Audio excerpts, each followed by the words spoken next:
Hi, I'm Andrew Tidwell, And I'm Matthew Tidwell. and this is Mind Map. So, last time we talked about having follow-up and how much we really wanted follow-up. Yep. And I actually do have some follow-up because I don't know if you guys remember or not, but last time we mentioned in the very first episode, we were talking about a bunch of different movies and we threw them out there. One of which was Kung Fu Panda 3. And you had mentioned how it was kind of like mediocre and it wasn't the best, but I actually went and saw it over the week and I thought it was pretty good actually. I didn't say it was a bad movie. It's not a bad movie at all. I would say it's almost on the same level as the original Kung Fu Panda, but in regards to the second Kung Fu Panda, neither of them really hold up because the second Kung Fu Panda movie, I think, is an excellent movie. See, the second one is just was such a good movie and something to live up to that I don't think the third one did. However, if it was only 1 and 3, I feel like 3 would be a good sequel. However, I still wasn't the biggest fan of it. I still enjoyed it though. Like I wasn't the big fan of the Jade Warriors as a whole. Like as a villain, Tai wasn't as menacing as for example, Tai Lung or the Peacock. The Peacock, which nobody can remember. I can't remember his name. Some people can. I am not one of those people. I don't know a single person who's remembered that Peacock's name. There's probably somebody out there. I just don't know them. Yeah. But in a lot of ways, it's almost like a remake. It's almost like a rehash of the first movie. To some extent, I feel like it is. Like he's not by himself like Tai Lung was, but he is kind of the same idea. Like here's this fearsome warrior that just came out of nowhere. That's part of what made the second movie so good was this character had the character had a backstory, had an existing like plot to him that wasn't just like I was locked away forever. He had an existing reason and kind of vengeance that he was going against. He was going against the sort of prophecy that he was going to be defeated and killed by a panda. So he went and killed all the pandas. Spoiler alert. Spoiler alert. Which he didn't, according to 3. Another spoiler. He didn't kill all the pandas. He didn't. So I mean, they put that in all of the like promotional materials. Like the pandas are pandas. back. Yeah. So it's not it really wasn't. a spoiler. It's not a spoiler. Everybody knows the pandas are back. Why would they get rid of the pandas? Everybody likes pandas. Although I wasn't the biggest fan of these pandas. I wasn't I wasn't the biggest fan of the Panda Village. I will be honest. I think that was probably I feel like that was the part weakest of parts of the movie. I felt like that was part of the downfall. Now Poe's father, I feel like he was a pretty solid character. Yeah. As a whole, he could have done a little better, but I feel like it would have been more of like a time thing. Like he needed more time as a character to kind of develop and have more time with Poe and get to see that conflict more with Mr. Ping. His duck I think father and like they didn't tie into that family thing like they did with like the promotional material set it out to be. Like you feel like, oh, it's going to be like dad versus dad trying to figure out who his real family is, and that's part of the movie, but it's not a huge It's a very portion small of the movie. side thing that at the grand scheme of things doesn't really affect Poe at all.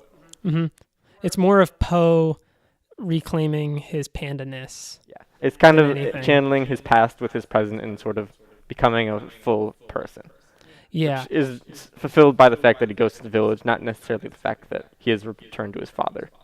Yeah, honestly, it almost would have been a better movie if his dad was the only one there that he found, and his dad was on a journey to find all the other pandas, and he needed his son to go help him find the other pandas. I felt like that would have been a lot stronger. It would have been like, hey, we're still all trying to recoup from the second movie, and all the history that we have there. We're still trying to recuperate, and I'm still trying to find all the pandas, and I need Poe to find me. I only know Poe's here because he's the Dragon Warrior, and the Dragon Warrior's gotten this claim throughout the land by not only defeating the Peacock guy, but defeating Tai Lung in the first movie, and also being a Master Warrior.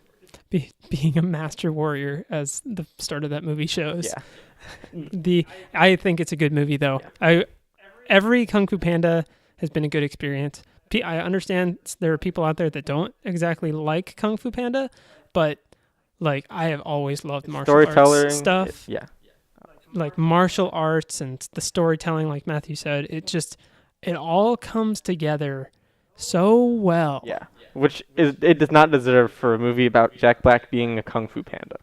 Like Jack, and it's but in it a lot of works. ways it's Jack Black being Jack Black. He does a lot in most of his acts. Like as an actor, he's learned to kind of play himself in a lot of things, which is kind of good for him, kind of not. It depends on how you look at it and what he's trying to do. But I think for the character of Poe, it works very well as he's backed up by all these other interesting characters and by this kind of Asian Chinese backdrop, which I think is amazing. I really, really enjoy that backdrop, and I think leading into our next topic, I felt like overall that was a very solid movie. Yeah, I think wasn't perfect, still had its flaws, wasn't as good as 2, but I felt like it retread a lot of the things that 1 did, and it did so successfully. Yeah, I think Kung Fu Panda is a franchise. I think it hasn't gone the way of like Ice Age or even some of the other previously well-known Shrek. Shrek is a good example. Shrek is a very good example of what not to do as a studio. Shrek and also Ice Age, which Ice Age has kind of followed the way that Shrek kind of did. Yeah. In that Ice Age and Shrek both, they started off with one solid movie that was popular both because of its graphics and also because of the humor that it had. But then as it progressed and grew, they kind of started milking it more for money rather than telling a decent story. After maybe the second or third Shrek, depending on how you look at it, is kind of where they started definitely kind of milking it for money. I think the second Shrek to a large extent. I think the second Shrek was the end of it. Yeah. The Shrek 2 was a movie where you could tell they like put their heart and soul into that movie because it's a genuinely good movie. There's still a solid story to it, and there are characters that are funny, that still make sense in the universe. Whereas the third one, you have King Arthur, and it's technically a high school movie, which doesn't make sense. It's not. Maybe they were trying to tell a story, but it wasn't.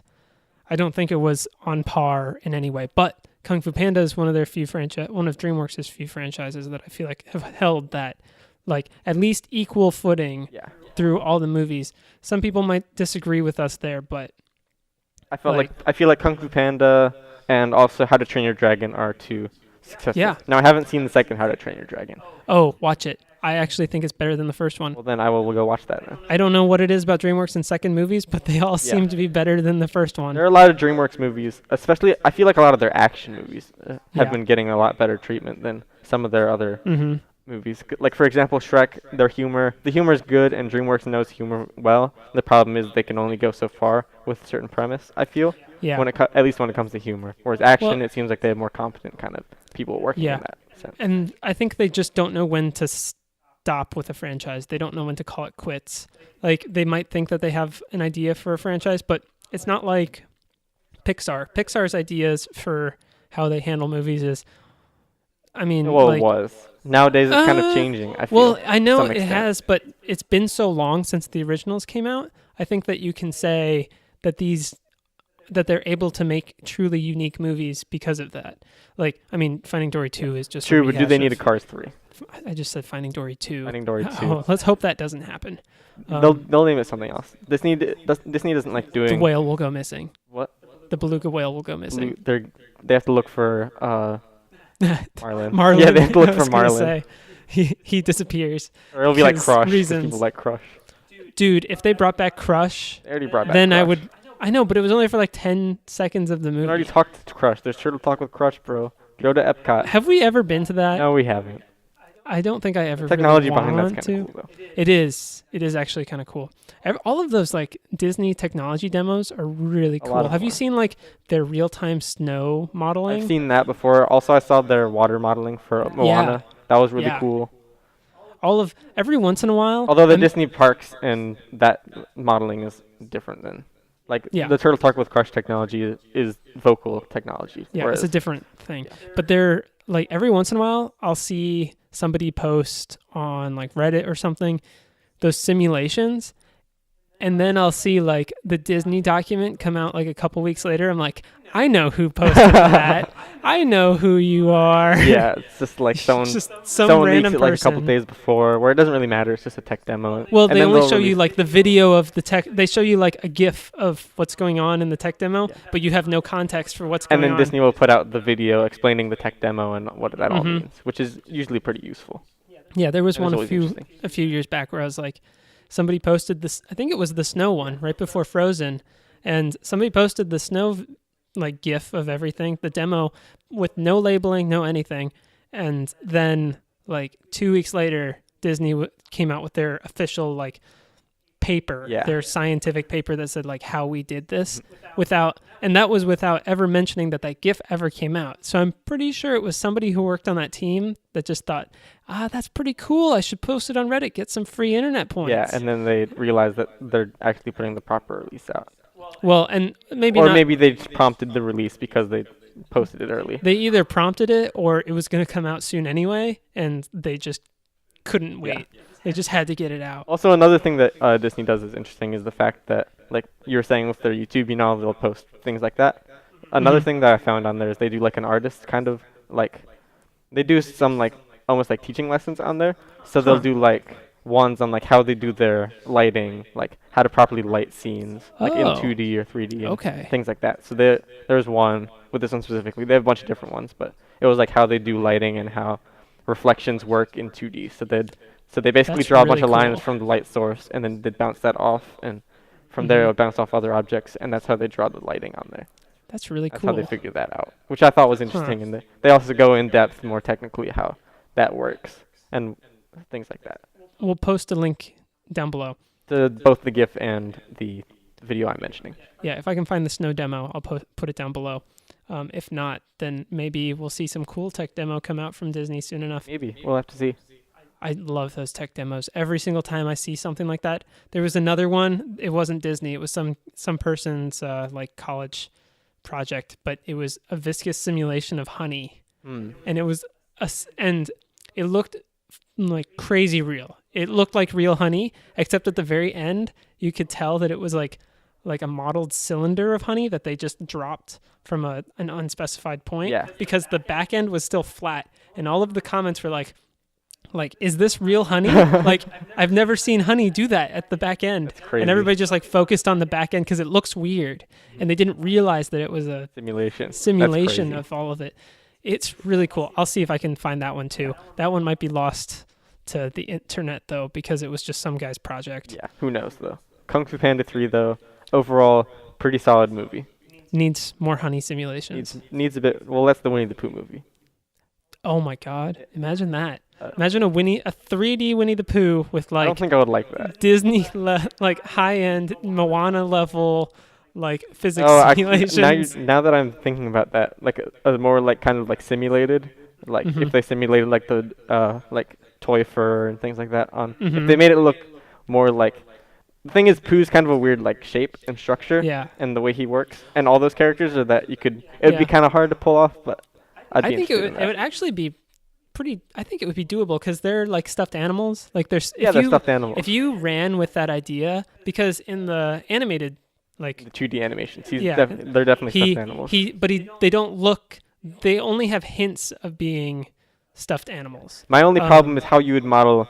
Shape-wise, because Pooh's a weird shape in his like structure. I mean, they can get around it, but not only that, but getting a texture that would be not only you'd have to find a certain style to it where it can't be too realistic, because the backgrounds in Winnie the Pooh are known to be fairly kind of realistic, and those are realistic because it's kind of more out of like book pages is kind of the style. Well, it is like that, but it's also.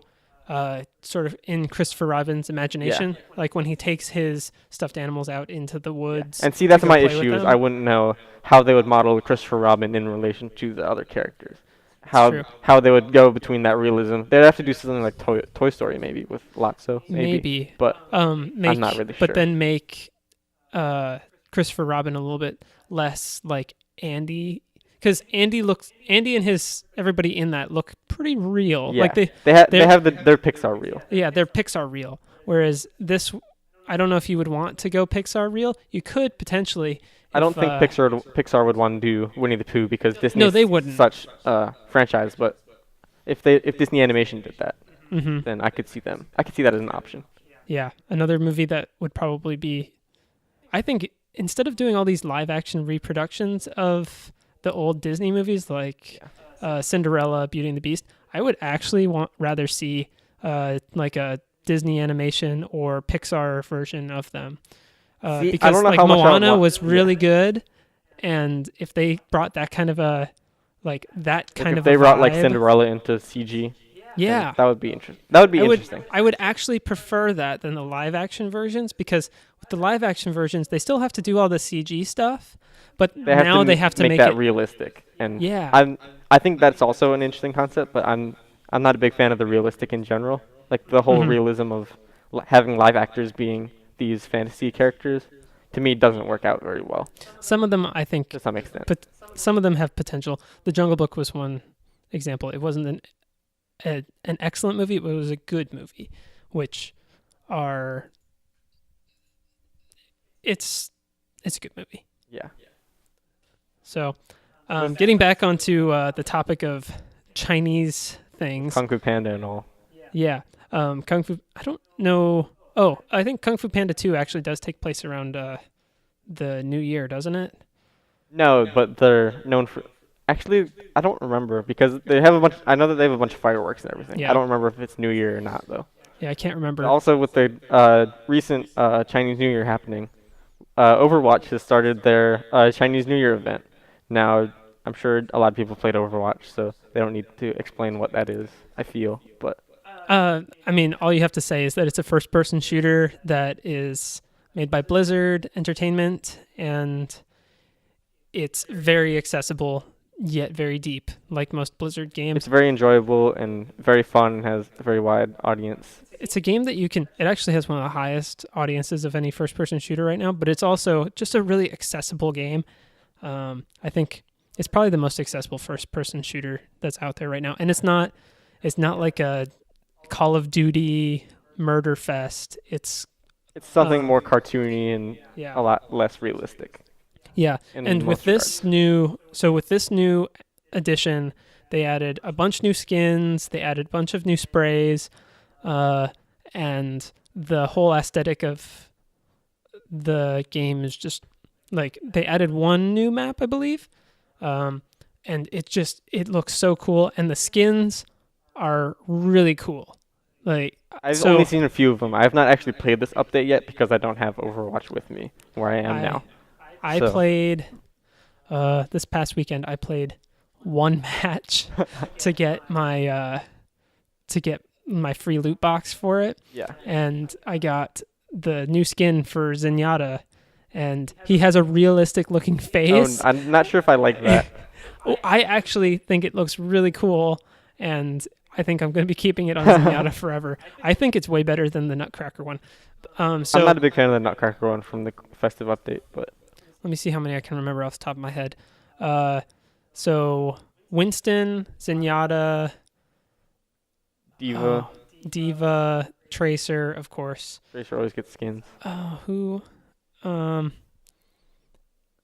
one that I never play. The one that doesn't narrow down. No, the one that that builds a ton of turrets. Not Torbjorn, however you pronounce his name. Symmetra?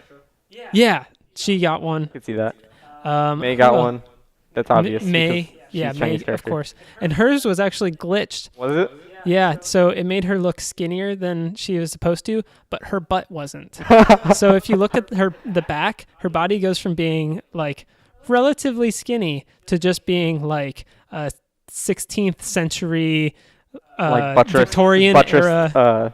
Like no, dress. It looks like that. Oh, no. It looks like that, except she's not wearing a dress. She's wearing like a traditional Chinese New Year kind of garb. Shirt. I don't know what it's called, but it's like a button-down shirt and pants, and it's kind of funny to look at. Apparently, they're gonna fix it. I'm not sure when.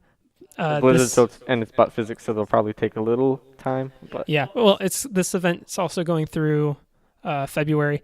I think it's either the first or second week of February, but I think it's a lot of fun. It also adds Capture the Flag. Ooh, that's exciting for Overwatch because they don't have that yet. Yeah, they don't. And honestly, I'm not sure if it's going to stick around after this event, but I kind of want it to because it doesn't work on every map, not at all. But certain maps, it's actually really interesting because different characters work very well and very differently for Capture the Flag. Capture the Flag was actually the one game that I played. Yeah. I got into one match of Capture the Flag, played as Torbjorn. I'm just going to call him Torb. Torb. He's really good as a defense, but And the way the maps are laid out is you can actually, even defensive players have a way to like get involved in constant action because That's actually good because I know a lot of like capture the flag games where it gets to the point where you have 2 or 3 people rushing the flag and everyone else Constantly. is defending. Yeah. Which doesn't work out very well in engaging audiences. Yeah, so like the way the maps are laid out is there's a lot of flanking routes for the enemies to get around your base. So it's very easy for them to sneak into your base, but they also take time to grab your flag and get out. Like they've made the flag points so that like a tracer can't just run in, grab the flag really fast. The flag, for example. I didn't capture a flag, so I'm not sure if you have to sit there for an extended period of time. But whenever anybody would attack the flag, probably have to stand in an area. It seemed like they had to sit there for a second, and then they would get the flag. But at the same time, regardless of that, there was no direct exit. There wasn't like a flag right next to a door from when I played on the new map as well. Mm-hmm. So. Well, that's good. Which was, I think, specifically made for Capture the Flag. And it didn't have any way for you to just, like, run away right away and get to cover. You had to actually, like, fight your way out. So it gave the defenders a chance, but it also meant that because both teams are trying to push on each other's objectives, that it was this constant and dynamic battle. It allows for more fluid kind of combat where it's not always just structured in one base versus another base. You have those bases, but those are also kind of shifting as well. Yeah, and so that means that it will always allow the enemy to get close to your base. It will always give them a moment, unless your team is just dominating. Yeah. Which is always a possibility with Capture the Flag, but it allows this push and pull so that defenders aren't just left sitting there all the time like a lot of games end up having you do. That's one of my least favorite parts about Capture the Flag, and I don't like playing it in any other game, but if they keep it in Overwatch, it might become my main game because it's something like KD doesn't matter, getting a ton of kills doesn't matter, it's objective-based. Yeah, that's what I like about Overwatch in general, is that it's mostly objective-based. Now, you can play KD, but I mean, I don't know anyone who really does. Like, you can just do the quick match with it's just go on a tear and destroy the enemy team, but that doesn't really do you any good. That's part of the reason why I like Battlefield as well, because Battlefield, yes, you can go play team deathmatch or whatever, but it's not going to be as effective, or it's not going to be giving you the exact Battlefield feel. Yeah. You're not going to get that idea of like, I'm a part of a battlefield. See, what's good about Battlefield is that it encourages that more objective-based gameplay, but unlike it is to Overwatch, it's a lot more structured on the individual, where you're worried about either your ratios, for example, depending on how you play, or you're worried about rushing the objective and helping out your team. Yeah. Which Overwatch is specifically only focused on helping out your team and less focused on your individual success. It makes you an integral part of the team and that you have to play successfully, but it doesn't make it where you are the sole. Like, if you're just dominating, you won't win a game. Yeah. Solo. Yeah, you need to have a good dynamic of players if you're going to be successful in Overwatch. A single person can make a huge impact, but they can't win a game. Unlike in something like Battlefield, where if you have 1 or 2 players on a team that are just racking up kills, then you'll lose the game. Yeah. If you aren't able to counter if they that. aren't pushing the objective, then you'll lose the game. You will. Yeah. And I really like Overwatch for that. Overwatch as a game feels like, I mean, it's a typical Blizzard game. They take an idea and they refine it down to like its most excellent form. So like Overwatch took the TF2 formula and refined that and made, in my opinion, I think they made it better because each class, there's more classes, so there's more diversity, but also each class and each character has something to contribute, even if you don't have like a certain other character. Like a Zenyatta is going to be just as effective as if you were to have an Ana on your team, at least in just regular play.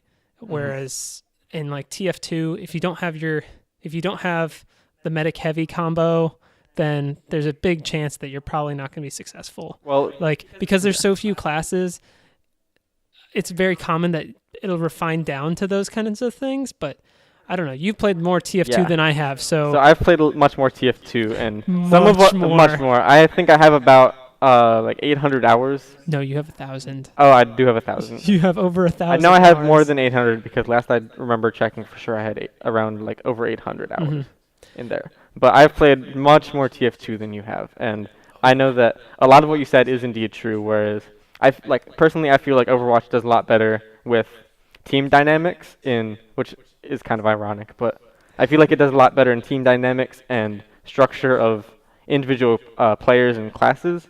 Because the way that Team Fortress 2 does it is that you have the 9 classes which each play differently, but you're stuck with a character who can only heal. You only have one character that can heal, other than a heavy armed with a sandwich. Yeah. Or maybe you have a soldier with a banner who can heal your team or something. But otherwise, you're basically limited in a specific structure for your player.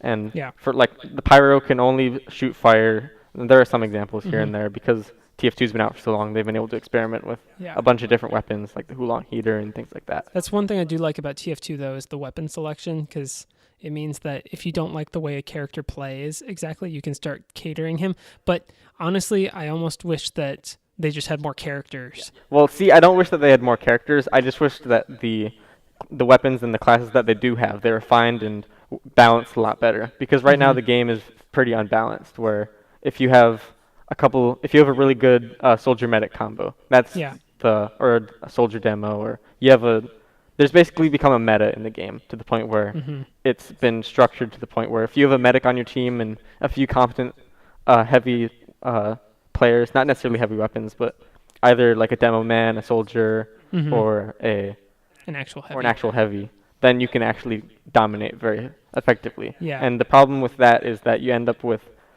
each class will have basically its own meta weapon set, whereas like there are certain weapons that just simply aren't used on the spy or the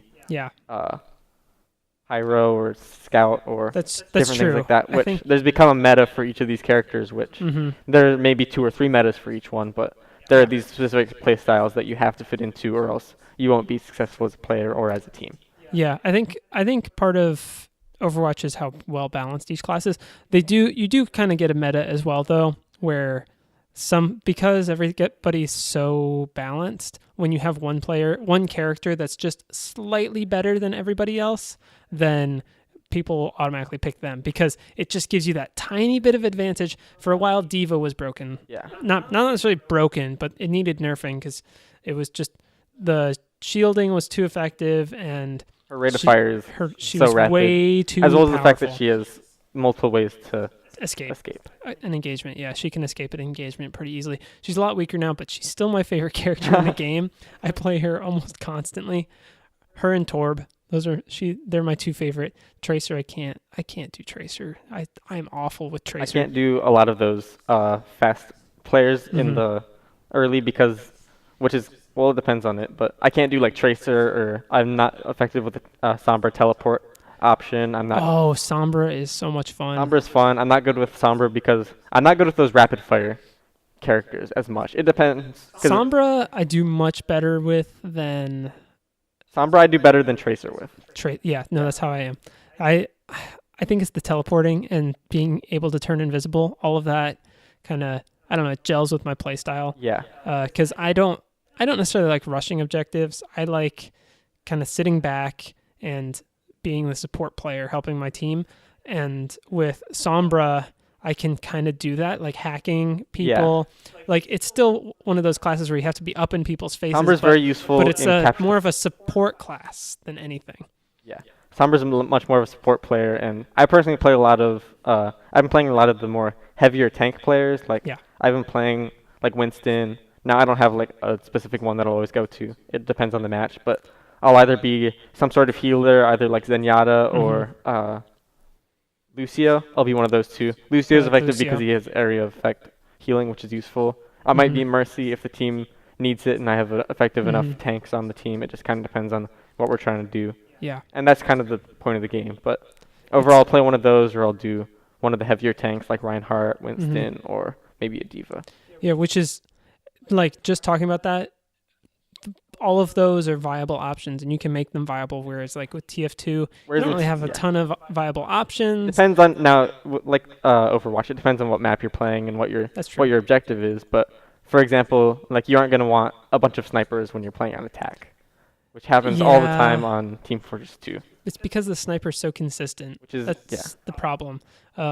People like to pick consistency over necessarily the best option. Yeah. But also it depends on the playstyle, whereas with Overwatch it tells you like what the best kind of team makeup, like it'll tell you, hey, your team's low on defense, or this is a structure, whereas Team Fortress 2 is a lot more open and it lets you kind of decide what you want. Now that's useful if you want to choose your playstyle and you want to choose how your team goes. So if you all want to go spy and mess with the other team, then you won't win, but you'll have a fun time. You can have a fun time. Whereas Overwatch, there's still options like the quick play modes and the arcade, which help in that regards, but I feel like overall Overwatch takes itself, I feel, a bit more seriously than Team Fortress 2 has recently. But it's kind of hard to say because it depends on how you look, where you look at each one. I don't know if Overwatch takes itself more seriously. I think it's just that Overwatch is much more like the developers are still way more active than the TF2 developer, I should say. Actually, he's not working on it recently, Gabe Newell had an AMA, and in it, someone asked about how many people are actively are working on TF2 actually, and he said there's about a team of 24 people. Really?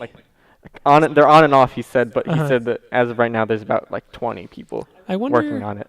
I wonder if they're working on... Currently, they're working on an update, which is part of it. Okay. Because they've announced after the Pyro Heavy War that the Pyro is getting an update. Okay. Which I feel like the Heavy needed one more, but that's just my opinion.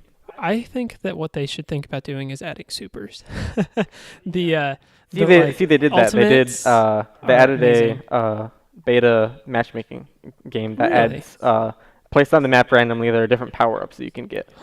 Now, it's very imbalanced, not very good, and not very fun in my opinion because of how poorly balanced and Is it just like their placements are bad or the timings of the abilities that they have? So, for example, you can have so there are a bunch of different power-ups. I don't know which ones. I've only played it a few times. But first off, it adds grappling hooks. So everyone starts off the map with a grappling hook. What? So you can basically fly around the map into sometimes broken spots. It depends on what you're playing. So it's TF2 Titanfall edition. To some extent. And then also scattered across the maps. Usually it's normal maps that have been fixed so that you can actually use the grappling hooks and they aren't completely broken. But it will be normal maps, and scattered throughout there will be these power-ups. Some of them will be like you can run twice as fast, you can jump twice as high. What? And then other ones are like you can shoot 3 times faster, or you don't need ammo, or you can leech other people's health. Okay, so those are there are things that are blatantly broken. There are things in there that are blatantly broken, and the disbalance for it is so non-functional that it can. I feel like it saps the game out of it, because if you have one good player in that game who knows how to manage those very well, then it's broke. Then it's done. Now this is still in beta, and they're still fixing that. I'm sure that could be reined in, because like there were certain ultimates in Overwatch that were really overpowered at the beginning, and they've been having to slowly tone them down. And as you balance the game, I think that makes things much more manageable. Like in TF2, it's much harder to do that though when you have just a blatant power up on the ground that you walk over and pick up. So you can have a scout that walks 4 times as fast, which the scout already has 2 times speed basically. Yeah. And so you can have him with extra speed, or you can have him with, I don't know if this is one, but for perhaps like a bottomless clip, where you have the point where you have a scout who can run super fast and can run up to you, shoot you twice, and run back, which the scout can already do. But now that he can do that faster, and not have to worry about anything, that everybody's getting bonked. He basically gets broken, and you get bonked. Yeah, everyone gets bonked. Bonk. Bonk. Bonk. Oh man, I didn't even play that much of the game, and I still know bonk. I don't know how many hours I have in it. I think I have less than 100. You have like 20, 30. Yeah. You don't have very much. Yeah. Not nearly as much as I do. Yeah, not nearly as much as I have in a bunch of like single player games. Fallout New Vegas, looking at you. My like 300 hours. Oh no. High school was a different time. High school and college have been a different time. Oh yeah. I would love to be able to just sit down and play Fallout again, but that doesn't happen too often. No. I want to I still haven't beaten Fallout 4. Fallout is a game that you have to sit down and play. it's something that you have to kind of sit down and experience for a while. Yeah. No, you definitely have to get in there and sit down for a long time before anything happens in the game. Yeah. Literally anything. The story it takes a while for the story to get going, depending on which game you're playing, especially in New Vegas. Yeah, well, in New Vegas it takes ages, but because they want to kite you in a certain direction, they want you to go... They want you to go north towards those monsters that I always go that way. I've played that game so many times and done that start so many times that I know for a fact that I'm going to be running into Deathclaws. I still attempt it every time because there's that little bit of hope. There's that chance. Yeah, I know that there's a chance that if I just run past them, that I'll be right at New Vegas. Oh, you can't run past them. But the thing is, you can't because they're Deathclaws. Yeah, they run faster than you. No, there's that slim chance that the game spawned them just right that you can sort of walk past them. You can maybe potentially sneak past them. Yeah, I've only played maybe like 10 hours of New Vegas. So. Oh, I've had so many hours. And I've tried. I several of the attempts I've tried, and I've failed every time to make it to New Vegas right off the bat. Yeah. I'm sure there's some way that I don't know about in New Vegas. I know there's a bunch of weird glitches in that game. Like, Bethesda-based games they're always broken. I think there's still the exploit in Skyrim where you can pass through walls using plates. You set a plate up. The thing with Skyrim, they got to the point where their exploits, they realized some of them were so ridiculous that they had to keep them. Like the giants and where they smash you. I'll include a video because it's the most hilarious thing ever. If you haven't played Skyrim, which would be surprising. It is. You haven't. I'm so glad they've never patched that out because it's something they could easily patch out. Yeah. But the thing is, it doesn't affect gameplay at all, other than the fact that you skyrocket into space every time you die. Yeah, well, actually, sometimes you survive it and you still get launched. I've had that happen before. Yeah, that's the thing. One of my characters was high enough level and the giant was a low enough level that he hit me. He almost killed me, but then I launched into space and I had to watch my character fall back to Earth. The thing is, usually you'll die on the fallback because you take the fall damage. Unless you use another exploit. Unless you cheat the game. No, you don't have to cheat, but you can do another exploit that gives you items to give you unlimited health. Yeah. Those are the kinds of exploits that I love. The things that are a part of the game and shouldn't be a thing, but are a thing. If they manage them if you just break them and manage them to the point where they become overpowered. They become overpowered. That's my favorite kind of thing in games is a system that's technically 100% legal in the game, but is taking advantage of some quirk in the programming. It depends on what game I'm playing because in some games even they'll give you the means straight up to break the game. Like for example, Saints Row, once you get to a certain level you can pay enough and you just aren't able to die anymore. They add an invincibility. They add you can't take any damage. This is Saints Row 4? Saints Row 3, and I think 4 is the same. Really? They add it where by the time you finish the story, I think I got to the point where before I finished the story even, you were invincible. You could become invincible. However, I had to refrain from that because I still wanted to experience the game to the point where there was actually challenges. Yeah, you actually have a challenge because that's just lame. You can add infinite sprint and infinite health. That's as an actual mechanic in the game. Now this is late game. This is at the point where you have to go and basically get almost to the conclusion and you have to do all the missions and stuff like that. I feel like at that point I had refrained from. I bought the unlimited sprint, but I refused to buy the upgrade in that game because it gets to the point where it's so overpowered that. Now the point of Saints Row is that it's supposed to be ridiculous and you're supposed to do random stuff like that. But I feel like as a game, you shouldn't have that option of being basically invincible that the game gives to you.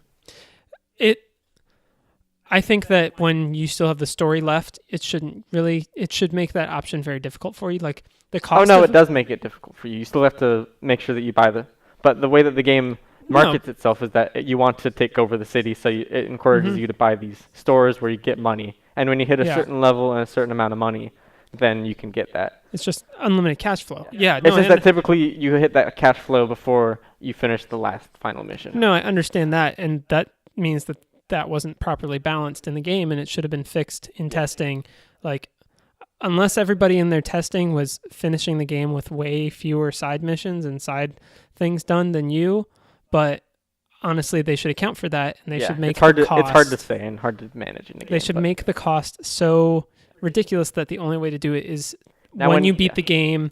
When you beat the game, you go back through and you do those side missions, and then you can get it. Once you get every store like under your control, once you basically own the city, then you can do it, because then you can have the real fun where you just joke around in the sandbox. Yeah.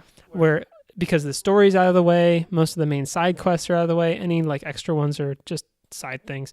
That's one of my favorite parts about some RPGs. Fallout 3 was one of them, where I beat the main game, finished it, and was just like blatantly overpowered at that point in the game, and could just do whatever I wanted. And it was fun because I got to mess around with the sandbox without worrying about things. I would just like pick a direction and walk in that direction in the game and see what happened. Even though I had already explored everything, because I got that stupid perk that they had in that game that unlocked every location on the map. I accidentally picked up that perk on that playthrough. I still regret that decision, because I wanted to just explore and have those moments like in New Vegas. Yeah. In New Vegas, that happens to me all the time. I mean, I mod the heck out of New Vegas. Also, that happens in Fallout 4 a lot just because of how many places there are. But Fallout 4, the problem with it is the size of the map, in my opinion. It's a lot smaller. I feel like the map is a pretty It's very size. Dense. I'm not going to lie. It has parts that really are dense. I'll say that. There are parts of it where you're walking and you aren't hitting anything at all. Which I think to some extent works, but also to some extent is kind of detrimental. Because you'll walk through and you'll be like, I want to explore this, but I'm not able to. Like, for example, Concord. You can there's only like 2 or 3 houses in Concord that you can actually go into. Yeah. Besides the museum and the there's like a church next to it, and I think there's 1 or 2 other buildings in there that you can explore. Like I think there's a store or something. Mm-hmm. Other than that, it's pretty much you can't go into anything, and you're walking the empty streets. Yeah, to some extent it works, but also it makes the game almost too empty from an exploratory standpoint. Mm-hmm. So. It makes it empty because the places you've cleared haven't really grown back that quickly. They haven't regenerated enemies soon enough, and I wish that there was a better option in games like that to set that to be like a ridiculous amount, like every hour raiders refill this area. Now I understand that'd be totally broken. That would be broken if it was an hour, but I understand that the game's designed to also be empty. It's supposed to be an apocalypse, but also when you're trying to explore, like the fact that you can't go into certain houses randomly, or the fact that just things are empty and there's nothing here is just... That's part of what makes Skyrim so good, is because Skyrim, everything is open. Like, you see a thing off in the distance, and you're like, I can go check that thing out. And you do, and it's usually like a side quest or something.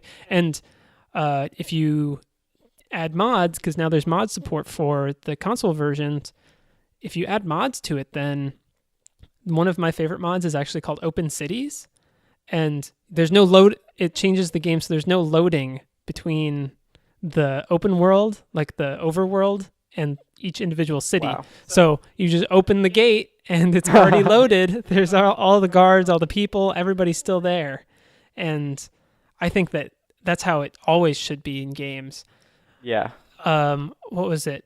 Way back when, Mercenaries 2, there were like no loading screens in that game. Yeah, there's no loading screens in that game though. Yeah, unless you went into a building, which makes total sense. But like for the overworld, you could explore everything. You can go from the Congo to Maracaibo without having any stop. It's not the Congo. They were in South America, brother, not Africa.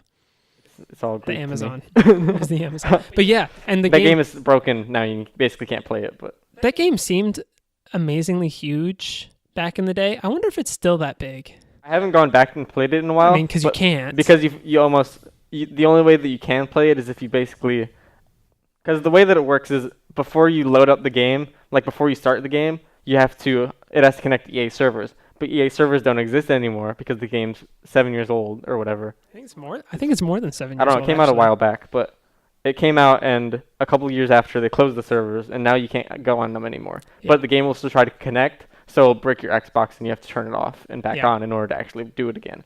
Mm-hmm. So I've managed to find a workaround for this, but it's the most obscure thing ever. So what you have to do is there'll be the loading screen where it'll give you the options, like it'll give you the like say who made the game, and then when you go and you hit start, it'll say play start to hit game, and then from there it'll connect to the servers. Before you hit start, you have to sign out of Xbox Live and disconnect from the internet. And then from there, you can click that button, and it'll say that you're not connected to the internet, so we won't put you on the EA servers. So from there, it'll let you go into the game, but then from there, you won't be able to load your progress because you aren't connected to Xbox Live. So after that screen, and before you load the game, you have to sign back into Xbox, and then and then you have to wait before you get into the game before you can turn your internet back on. So that you can get achievements and stuff in that game still. And this is precisely why RPGs should never be like online only. Like unless it's an MMO, but that's different. That's completely different. It's a massively multiplayer online game. Yeah, that's a different story. It's not just a straight RPG. Like imagine if Fallout 4 or like a Final Fantasy game required you to be online all the time. It would be ridiculous. That would be awful. It would be absolutely awful. We don't have it as a talking point, but speaking of Fallout 4, did you see that they're adding a high resolution texture pack to the PC version? I did not see that they were doing that, but I guess that makes sense because they did that for Skyrim. They added the high res, but a couple years later. So the high res back then was relatively reasonable. You could actually run it on like a high-end computer. Yeah. So guess what the recommended system settings or system configuration is for this high-resolution texture pack? What are these settings? You have to have at least a 1080. At least. At least. Oh, I think it's like an 8K texture pack. Kotaku has a picture of it. I'll post it down below. And you just keep zooming and zooming and zooming, and the texture continues to look amazing. That is ridiculous. Like when you're looking at it on your computer screen, you're like, it looks exactly the same. What's the point? And then you zoom in, and you're like, why isn't it clipping? Why do I not see graininess in this texture? There's still pixels. There's still all the pixels. That's insane. It's insane. And for the PlayStation 4 Pro, they're actually upgrading the resolution, so it actually will natively render at 1440p instead of 1080p. 60, or I don't know if it's 60. I think it's still 30 FPS. But I mean, someone has to run it still. And so, if I remember right, it'll be as if you're on ultra settings instead of high settings as well. Okay. So, insane though. I think that's all in the Kotaku article, if I remember right. So that'll get linked down below. Yep. But it's just crazy. The fact that we have the technology to do that, and that's just crazy. Yeah. But still, especially for a game as big as Fallout 4 with how many items and things that it will load into the game at once, it's insane. Yeah. Another game that's getting optimized really well for PlayStation 4 Pro, and which looks like it'll be really amazing, is Mass Effect Andromeda. Like I know we both haven't really played a ton of Mass Effect. I played a lot. You've played Mass Effect 1 a lot. A lot, and I haven't gotten very far in that game. I have never played any Mass Effect games. Mass Effect 1 is rough. Like, I understand why people like it, but it is rough. I have a really hard time with that game. Last time I tried playing, I was just like, I'm just going to use all the default settings in the game and just hope for the best. Did that, still wasn't having fun. I got like a third of the way through the game, I think. Maybe not even a third of the way, and I just was like, this is a slog. It's a lot in those games because there's so much like story and side quests and missions that you can do. Yeah, they were like, Knights of the Old Republic, how massive that game was, and it wasn't hard to beat, but actually, you know how massive it was? I've gone back and played it. It's not as massive as you think it is. Really? Back in the day? It's still pretty big. Like, it's bigger than you'd think, especially for an RPG at the time, but a lot of it is very, for the most part, fairly linear. Okay. So, yeah, because I just remember... At least for Knights of the Old Republic 1, I haven't played 2 yet. I haven't played 2. I heard 2 wasn't as good. That's what I've heard. But like going from Knights of the Old Republic to Mass Effect, it's like, bam, here's everything. Here's like we didn't have everything in Knights of the Old Republic, so we just decided to make everything. And then they got through all the Mass Effect games. I really want to beat Mass Effect 2 because I hear that game fixes almost every issue with Mass Effect 1. And the Mass Effect 3 is just a continuation on that, just like Mass Effect 2 plus, except for that ending that people aren't happy about. I don't know anything about it. Citadel? Yeah, it's my favorite ending on the Citadel. just like my favorite party on the Citadel. We'll include that. I'm Commander down Shepard, below. and this is my favorite party on the Citadel. On the Citadel. Oh no. I can't words. But like Mass Effect 2, I want to go back and beat, especially since Andromeda's coming out. And have you seen any of the footage right now? I haven't seen anything for Andromeda, Okay. other than the fact that it is called Andromeda. I know I've not seen any pictures. I've not seen anything. So they're going for 4K resolution with HDR and everything in that game, just straight on the PlayStation 4 Pro, 30 frames per second. And the videos on YouTube, I mean, they're compressed and they don't do the game full justice, but they still look amazing.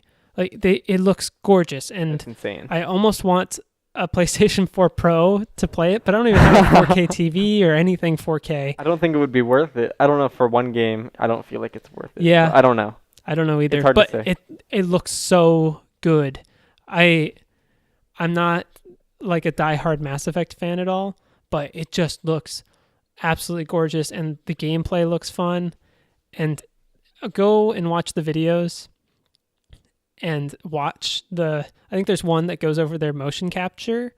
Like they did facial capture on the game, and you can tell the faces are insanely good. Like Are they better than Princess Leia in what's it called? Yeah, in Rogue One? they actually are way better than that. I don't know how video games can do something like that. Maybe it's because they're a little cartoony still. Like they keep it slightly They keep cartoony. a style to it. Yeah, but Andromeda, I'm excited for, and the fact that it's kind of starting over Mass Effect storyline. It's like still sort of the Mass Effect universe, but because it's in a whole other galaxy. Which makes sense because of the ending, I'm assuming, of the third From one. what I've heard, yeah. Because I've only seen the videos on why the third ending is awful. Yeah. But I have not actually played the ending, and I don't know how it actually ends. Mm-hmm. But considering what the Reapers are, I feel like that makes sense. Well, also this game I think this game takes place after. I think it takes place between 1 and 2. There's so between 1 and 2. I guess I don't know how that would work. There's 2 years between the technical end of 1 and 2 and the start of 2. The end of 1, start of 2. Yeah. So I don't. You haven't played any. I haven't played any of it, so I have no frame of reference, and I am going completely blind. Yeah. So off of what other people have told me. So spoilers, but with Mass Effect 1, it ends, and it ends. I'm not going to say what the ending is, but then at the start of Mass Effect 2, it picks up right after that, and then you die. Shepard dies. Well, that's good to know. And then he wakes up 2 years later. So okay, that's that's a thing. That's as non-spoilery as I could get. Someone dies and then doesn't actually die. And doesn't actually die. But there's 2 years between those events, between the end of Mass Effect 1 and the technical start of Mass Effect 2. So yeah, I think that's where Andromeda sits. You could probably fact check me if you wanted to, though. Well, I can't because I don't know anything about the game. Yeah, I don't know. Someone could. I love sci-fi games in general, and just the Mass Effect. Mass Effect is a cool concept, and I think everything I've seen from the games leads me to believe it's a thing that I would really, really enjoy if I got into it. Yeah, I think just the whole sci-fi universe that they build and the whole galaxy that they have and create is just visually and just creatively wise is very interesting. Yeah, but we still want BioWare to make Knights of the Old Republic 3. Knights of the Old Republic 3. Not the MMO. No one needs an MMO. No one asked for an MMO. Nobody asked for that MMO. Same with Elder Scrolls Online. Nobody asked for that. No one asks for these. I mean, it makes sense why they do it, but no one asks for them. No one wants them. Because they're trash. So I can understand the initial idea, but then where it's you can play Skyrim with friends, but the thing with that game is that it's not Skyrim with friends. The thing is that it's an MMO with a Skyrim skin on it. The thing with those games is that a lot of those games are designed where you are the chosen one, and you are the individual person to be the success or the downfall of whatever you are doing.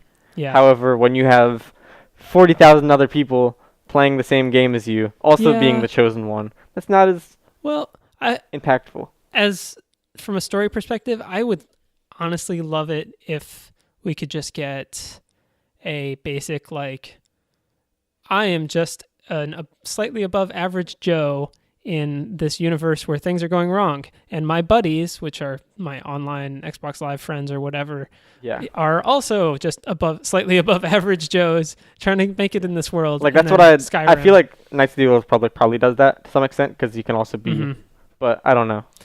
Sort of. I don't know how it works. I don't know the mechanics It's still a very much an MMO type game. So everyone can be a Jedi is the problem. Everyone can be a Jedi or a Sith.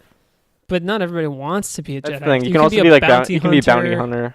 That kind of thing. And I think people kind of like that idea. See, I would rather have a bounty hunter MMO where you're in the Star Wars universe and everyone is a bounty hunter or a rebel. I could see that as being a universe that they could delve into for a Star Wars MMO. Yeah. I would love to have like so Knights of the Old Republic 1313 MMO is what I want. Yeah, I want more. After Rogue One, I want more that sits between episode 4 and episode 3 and 4. Yeah. They have Force Unleashed. Those were good games, though. They were. People didn't like them, and I was like, why do you like them? I liked the first one for the most part. I didn't like how they tied him into Bail Organa. I didn't like that a whole lot. Or how he was the direct apprentice to Darth Vader. I wasn't the biggest fan of that. Yeah. They did also go a little overboard, like him pulling the Star Destroyer out of the sky. Like, I understand we want to be like cool and make this super exciting, but it's kind of neat. But it's like Jedi. That's another thing that I sort of like and don't like at the same time. From the prequels, is Jedi stop being these like wise men of like old with like a weird power of like telekinesis. Yeah, like minor telekinesis. It's like you drank a potion of minor telekinesis. Like they're like that, but in the prequels we get like flipping Yoda. We have 12-year-old. We have like 3-year-olds learning how to use lightsabers. Yeah, and Yoda doing backflips. Backflipping Yoda, which is cool, but and I think Jar Jar. I would rather it be like episode 4 style. Episode 5 style, where they're sages. They're not like super warrior monks. They're monks or they're forced to be reckoned with. Like they should still be like Shaolin warrior style. They're more like peaceful people. Well, like Darth Vader. I mean, he's a murdering death machine, but he's not one who's directly who's usually not directly in conflict. Well, like he's not super like aggressive about okay. So with the Jedi, like they should lore wise, gonna get deep here. Lore wise, they should technically be like Shaolin monks. Like they can fight and defend themselves and all these things, but they shouldn't be like superheroes. No. Like Shaolin monks aren't superheroes. No. As much as those like Discovery Channel shows like showing them pounding nails in with their heads or whatever. Not sleeping for like 20 years. Yeah. Like those are edge cases and they're not superheroes. So like we don't need the Jedi to be superheroes either. We just need them to be like telekinesis Shaolin monks. Exactly. Which is not what they are in the prequels. Maybe that's why the prequels are so bad. It's just like the Victorian era language that they use. See, I don't think the entire superhero vibe of all the Jedi. See, the entire universe of the prequels isn't necessarily awful. It's the storytelling and the characters of them that are awful. Like I still like the fact that Mustafar exists. Yeah. I can still deal with that. I can still deal with the fact that Geonosis exists. Mm-hmm. I just don't like the fact that we have to deal with Boss Nass and Dexter Jettster and Misa Jar Jar Binks. Okay, that's the end of our podcast. Thanks for listening. No, no, that is not the end of the podcast. Please come back. That's assuming they went anywhere. That's assuming we have people actually listening to this. Okay, we always have people listening. That's true. All right. So going from one sci-fi universe in Mass Effect to something that isn't a video game and Westworld.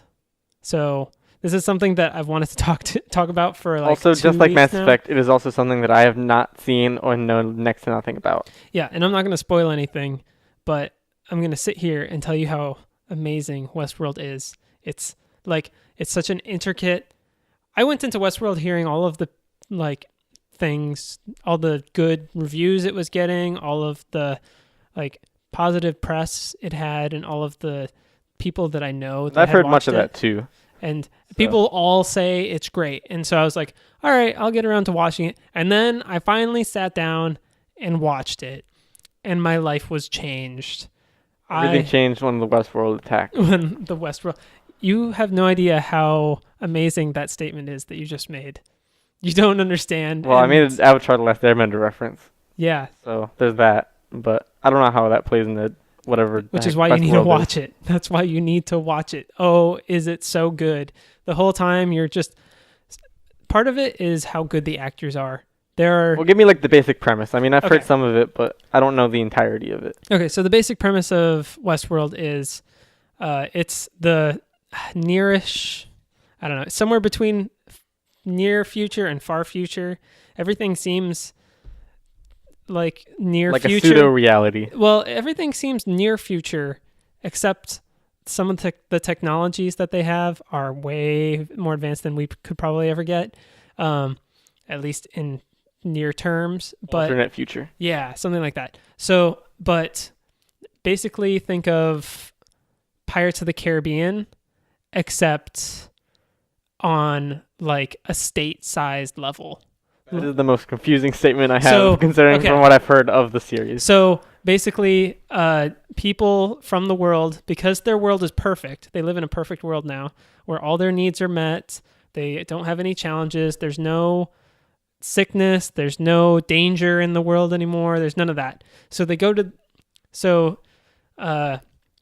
this park was created, Westworld, where now I see your analogy between Pirates of the Caribbean. I was thinking you were alluding to the movies, and I was very, very confused. No, not the movies. I was very confused. Okay, that makes more sense. So people go there to have a Wild West experience, because a place where they can have pseudo danger, where they aren't really in danger because it's a park, but they have this idea and this feeling of danger, and it lets them kind of live out a fantasy. It's like living an RPG.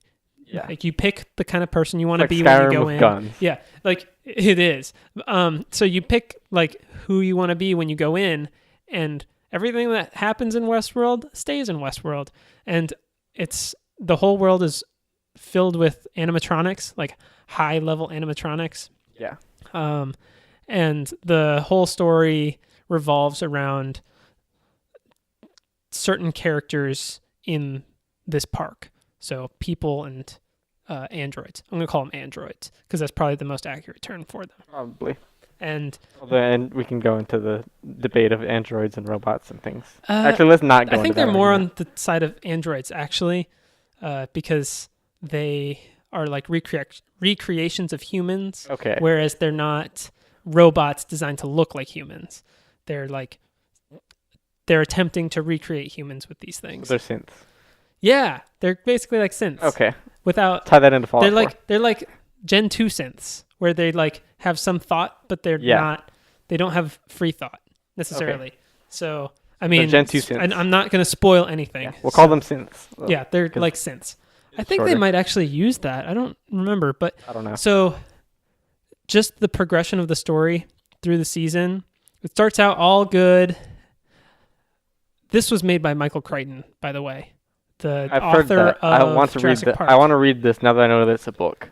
Is it? I couldn't find a book. I don't think it's a book. I'm pretty sure. Michael Crichton is dead. No, I know. I'm pretty positive the way Westworld is it was actually a television series in the 70s that he headed. He headed the story on that TV show. And I don't think it lasted. But then it got cut. And then years later, Michael Crichton dies. Yeah. And so, but HBO got the rights to it. So they were able to revive it. Revive this. I don't know if the story's the same or if it's similar or whatever. But man, is it a good adaptation. And this is only one season. They announced season 2, but it's not going to come out until 2018 because... It's a long ways. Well, they said they want to do it right. And I think that that's the right way to do it. But a whole year is a really long time. Yeah, but it's not in current media time. Yeah, but it's not a Game of Thrones where they have source material. That's the next part true. of this, and it ends on, sure, you can continue it, but it's also one of those things like, like if they didn't renew it for another season, you could potentially be happy with this ending. It's a somewhat satisfying ending. Yeah, like it's a satisfying ending that leaves you wanting more because this world is like a good novel where you just get your feet dipped into the world, but by having just your feet dipped in, you want to be completely engrossed. Like you get that taste and you just want all of it. It's like something like Over the Garden Wall where it's a satisfying story and it concludes in a fairly satisfying way. But you want to see more. But you want to see more of what that universe is. And that's exactly how it is. Or like Star Wars, where the same thing. Like I finished watching that show and I immediately thought to myself, when is season 2 coming out? I turned off the episode, went to my phone, and looked up when the next season was coming up because I wanted to know when I could watch more Westworld. And each episode has so many intricacies. I'm sure if I went back and watched it again a second time, it would still be enjoyable because I know where the plot twists are. I know where all of the characters are going to go, and I can see how they wove this together. Now, the acting for it is amazing, but the writing is also just incredible because they hint at things well before they happen, but hint in a subtle way where if you're not watching and not careful, you could totally miss it. Yeah. Like plot twists don't come out of thin air. They come as gradual. It's like a storm on the horizon. Like you have this feeling. It's a storm in the horizon that you can't see. They'll hint at something, and then from there, those hints will build up into an issue. Well, and then it'll reveal itself as to what it actually was, and then you're just like, what? What? This is the truth? And when you finally see it, you're like, it's hard to believe because it's so incredible. You have to watch it. And if anybody has HBO, go watch it now. Stop what you're doing and watch it. It's so good. My problem is I do not have HBO, so I do not have access to watching We have HBO. Although I can come over to where you are. I'll give you access. Watch it. Okay. I'll give you access. Got to get it. Access link below. No, I'm just kidding. No. I think, honestly, it's hard to compare it to Game of Thrones, but in a lot of ways I almost like it better than Game of Thrones. I haven't watched Game of Thrones either, so I can't reference that. I only watched season 1 and part of season 2. But Game of Thrones is an excellent show. I'm not going to lie. But maybe it's just the kind of sci-fi aesthetic of Westworld that I really like. And it's like they took sci-fi and cowboys, 2 things I love, and smashed them together. This is like the year of smashing things together, although it technically came out last year. But because you start off with the monster in the truck, and then now you have the cowboy and the technology. And those are smashed together. If only you knew how disappointed I was. I am in you. I am in you. I'm just glad I got a Monster Truck reference for the 3rd episode. Let's not see how many episodes we can get Monster Trucks into. Well, you don't have to. I will. I will unintentionally. I found a spot to do it, and I did it. You did. I didn't ever plan on doing one. Is the podcast better because of it? No. No, it is not. We need to see Monster Trucks, though. We do. Or we wait for it to come out on Redbox. We'll probably Redbox it. We Although, actually, there was another awful movie. I'll get to this later, but there are a couple other awful movies that I didn't mention last time. Okay. That are awful. We should Redbox it and record us watching the Redbox of it and making fun of it the entire time. We should do like a podcast special where we just riff track the movie. I wouldn't mind doing that. Although, I guess we wouldn't show the actual movie. We could probably sync it so that people could watch the movie with us. That would be fun. That would be cool. So that we could do that. It's like, start your video now, and everybody watches it, and then we all make fun of it because it's an awful movie. Because the monster's in the truck. The monster's in the truck. Why? Why? But back to Westworld. Oh. I like that idea, but back to Westworld. Westworld, such a good show. Go watch it. This time of year has just been amazing for shows, though. Not for movies, but for shows. For shows. Movies, not so much. But like Westworld was probably the best example of this. But another show I just watched was A Series of Unfortunate Events. I watched it the weekend it came out. I watched it. Binge watched it because it was so amazing. I watched Series of Unfortunate Events. I don't remember if it was yesterday or on Sunday. Did you watch But all of it? I only watched The Bad Beginning. I finished Okay. The Bad Beginning, but I only watched The Bad Beginning. Just know it gets better from there. Okay, that's good. Because It's a weird start. personally, I wasn't the biggest fan of this.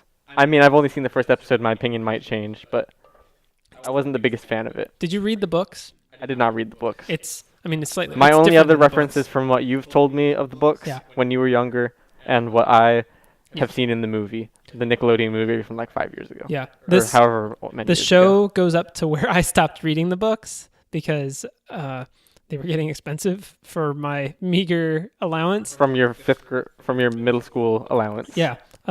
So I never got past book 4, but oh, is it good? Is it a good show? It does get way better. Neil Patrick Harris as I thought like he did a good job as Olaf. He did a great job as Olaf.